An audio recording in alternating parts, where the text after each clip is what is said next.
To provide adequate credit to our farmers, I have enhanced the agricultural credit target to 16.5 lakh crores in this year. We will focus on ensuring increased credit flow to animal husbandry, Pashupalan, dairy, and to Matsyakar, to the fisheries. We are enhancing the allocation to the Rural Infrastructure Development Fund from 30,000 crores to 40,000 crores. The Micro Irrigation Fund, with a corpus of 5,000 crores, has been created under NABARD. I propose to double it by augmenting it by another 5,000 crores. To boost value addition in agriculture and allied products and their exports, the scope of Operation Green Scheme that is presently applicable to only tomatoes, onions, and potatoes will be enlarged to include 22 perishable crops. Around 1.68 lakh crore farmers, around 1.68 crore farmers are registered, and 1.14 lakh crores of rupees trade value has been carried out through e-NAMs, the National Agricultural Market. Keeping in view the transparency and the competitiveness that e-NAM has brought into the agricultural market, 1,000 more mandis will be integrated with e-NAM. Honorable Speaker, sir, with all this, the Agricultural Infrastructure Fund would be made available to the APMCs for augmenting their infrastructure facilities.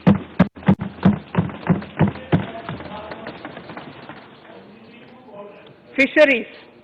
I am proposing substantial investments in the development of modern fishing harbors and fish landing centers. To start with, 5 major fishing harbors, Kochi, Chennai, Visakhapatnam, Paradip, and Petua Ghat, will be developed as hubs for economic activity. We will also develop inland fishing harbors and fish landing centers along the banks of rivers and waterways. Seaweed farming is an emerging sector with potential to transform the lives of coastal communities. It will provide large-scale employment and additional incomes. To promote seaweed farming and cultivation, I propose a multi-purpose seaweed park to be established in Tamil Nadu. Migrant workers and laborers. We have launched the One Nation, One Ration Card scheme, through which beneficiaries can claim their rations anywhere in the country. Migrant workers in particular benefit from the scheme. Those staying away from their families can partially claim their ration where they are stationed, while their family in their native places can claim the rest. I am happy to inform you that One Nation, One Ration Card plan is under implementation by 32 states and union territories, reaching about 69 crore beneficiaries. That's a total of 86% beneficiaries covered. The remaining 4 states and UTs will be integrated in the next few months. To further extend our efforts towards the unorganized labor force, migrant workers in particular, I propose to launch a portal that will collect relevant information on gig workers, building and construction workers, among others. This will help formulate health, housing, skill, insurance credit, and food schemes for all migrant workers. We will conclude a process that began 20 years ago with the implementation of the 4 labor codes. For the first time globally, social security benefits will be extended to gig and platform workers.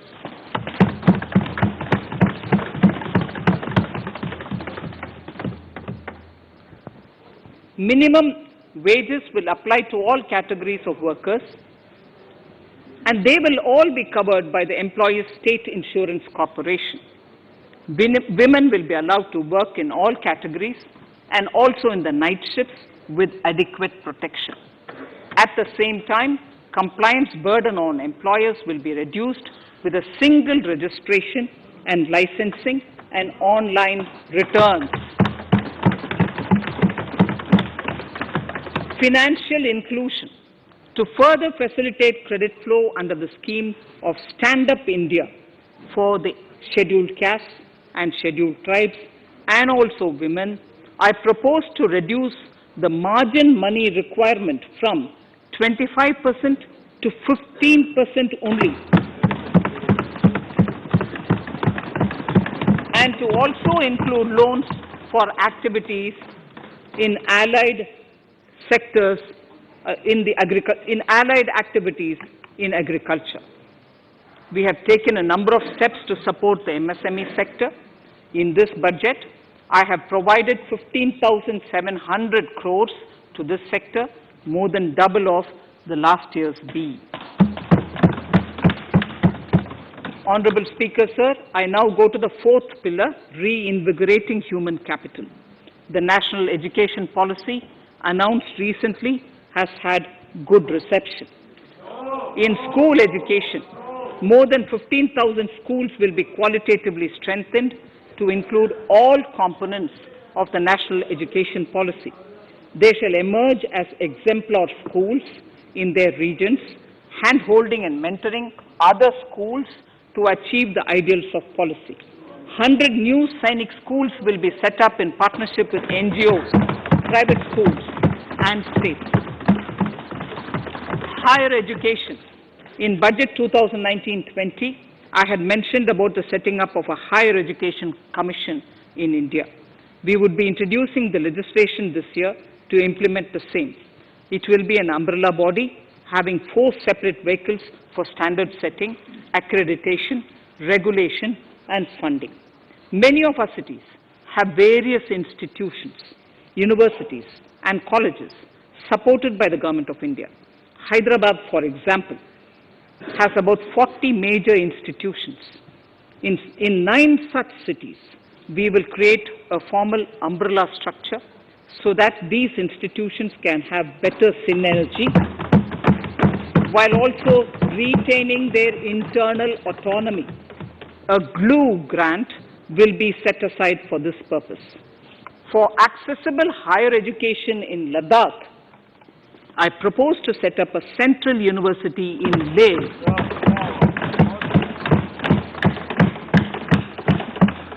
The other important projects to be taken up as a part of the NEP are listed in Annexure 5. Scheduled caste and scheduled tribes welfare. We have set ourselves a target of establishing 750 Eklavya model residential schools in our tribal areas. I propose to increase the unit cost of each such school from 20 crores, which is what it is now, to 38 crores, and for hilly and difficult areas to 48 crores. This would help creating robust infrastructure facilities for our tribal students. We have revamped the post-metric scholarship scheme for the welfare of scheduled caste students. I have also enhanced the central assistance in this regard.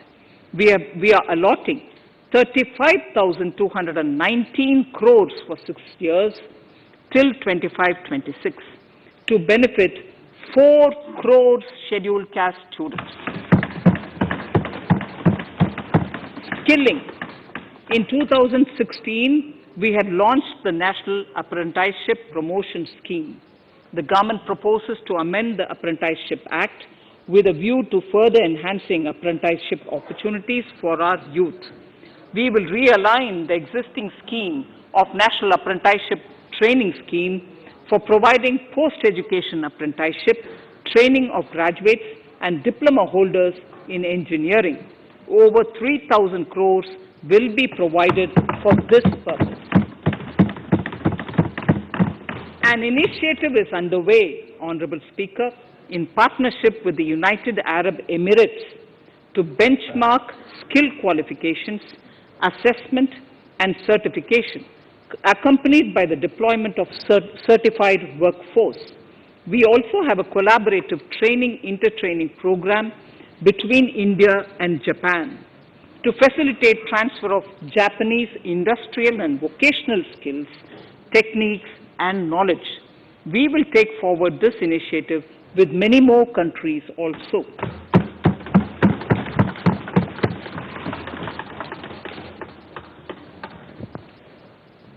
Innovation and R&D. In my budget speech of 2019, I had announced the National Research Foundation. We have now worked out the modalities, and the NRF outlay will be of 50,000 crores over 5 years. It will ensure that the overall research ecosystem in the country is strengthened with focus on identified national priority thrust areas. There has been a manifold increase in digital payments in the recent past. To give a further boost to digital transactions, I earmarked 1,500 crores for a proposed scheme that will provide financial incentive to promote digital mode of payment. We will undertake a new initiative, National Language Translation Mission. This will enable the wealth of governance and policy-related knowledge on the internet being made available in major Indian languages.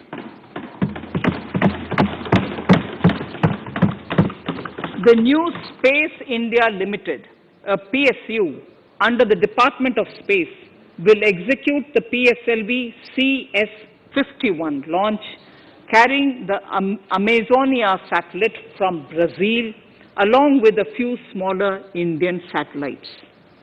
As part of the Gaganyaan mission activities, 4 Indian astronauts are being trained on generic spaceflight aspects in Russia. The first unmanned launch is slated for December 2021. Our oceans are a storehouse of living and non-living resources.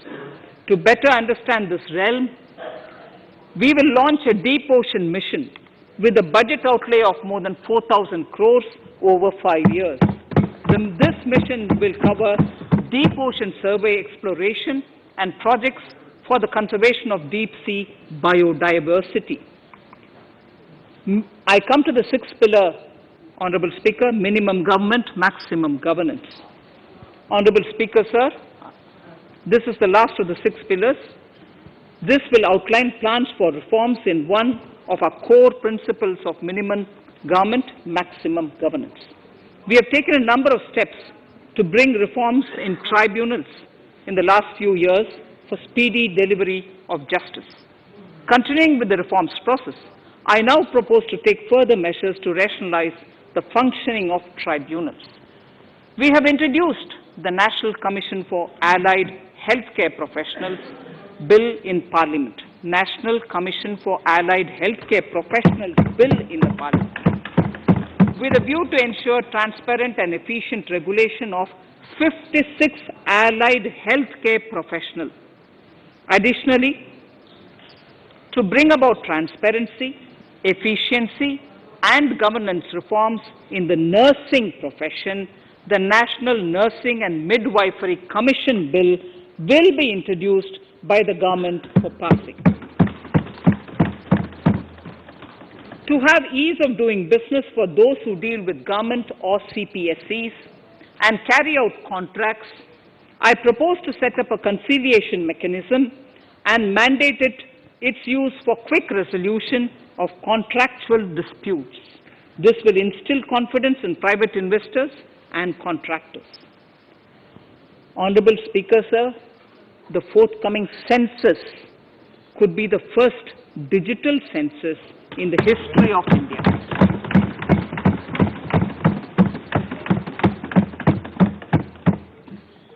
For this monumental milestone marking task, I have allocated 3,768 crores in this year, 21-22. Honorable Speaker, Goa is celebrating the Diamond Jubilee year of the state's liberation from Portuguese rule. From the Government of India's side, I propose to grant 300 crores to the Government of Goa for the celebration. I propose to provide 1,000 crores for the welfare of tea workers, especially women and children in Assam and West Bengal. A special scheme will be devised for the same.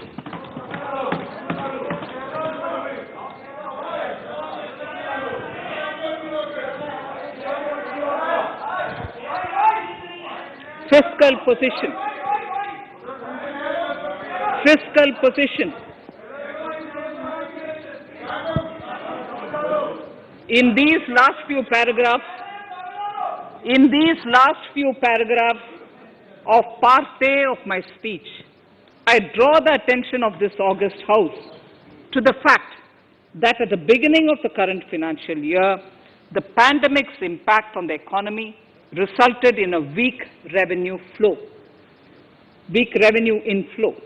This was combined with high expenditure to provide essential relief to vulnerable sections of the society, especially the poor, the women, scheduled castes, and scheduled tribes. Unlike many other countries, we opted for a series of medium-sized packages during the pandemic so that we could calibrate and target our response according to the evolving situation. Once the health situation stabilized and the lockdown was being slowly lifted, we switched to ramping up government spending so as to revive domestic demand. As a result, against an original BE expenditure of 30.42 lakh crores for 2020-21, our RE estimates are 34.50 lakhs, 30.42 now within the year going up to 34.5 lakh crores. We have maintained quality of expenditure. The capital expenditure estimated in the RE is 4.39 lakh crores as against 4.12 lakh crores in the BE stage. So the beginning of the year, we had marked only 4.12 lakh, whereas it is 4.39 lakh crores as we end the year. Fiscal deficit in RE 2020-2021 is pegged at 9.5% of the GDP. Fiscal deficit in RE 2020-2021 is pegged at 9.5% of GDP.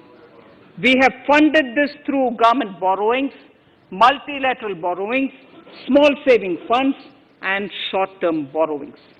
We would need another 80,000 crores, for which we would be approaching the market in these 2 months. We would be needing another 80,000 crores, for which we would be approaching the markets in these 2 months.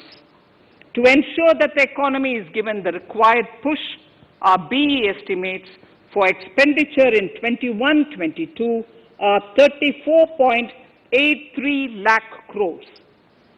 This includes 5.54 lakh crores as capital expenditure, an increase of 34.5% over the BE figure of 2020-2021. The fiscal deficit in BE 21-22 is estimated to be 6.8% of the GDP. The gross borrowing from the market for the next year would be around 12 lakh crores. We plan to continue with our path of fiscal consolidation and intend to reach the fiscal deficit level below 4.5% of the GDP by 2025-2026, with a fairly steady decline over the period. We hope to achieve the consolidation by first increasing the buoyancy of tax revenue through improved compliance, and secondly, by increased receipts from monetization of assets, including public sector enterprises and land.